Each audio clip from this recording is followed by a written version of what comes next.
กลิ่นจางหอมสวงเจ้าวันเข้ากลิ่นปลาหอมไม่สาจุงพิษติดใจเสือละมุนนวลครวนอ่อนแย่เดือนจัดร้อนลุ้นนอนไม่ซ้ำเท่าไร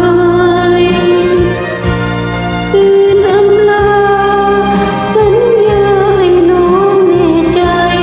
เจ้าทำหวงตัวไปได้เห็นใจพี่เถิดแก้วตาก่อนพระจากไปพี่ขอถอดใจไว้จนกว่าจะย้อนกลับมาขอฝากฝังความหวังก่อนลาน้องจงโปรดได้คิดเมตตาน้องจงอย่าให้พี่ผิดหวัง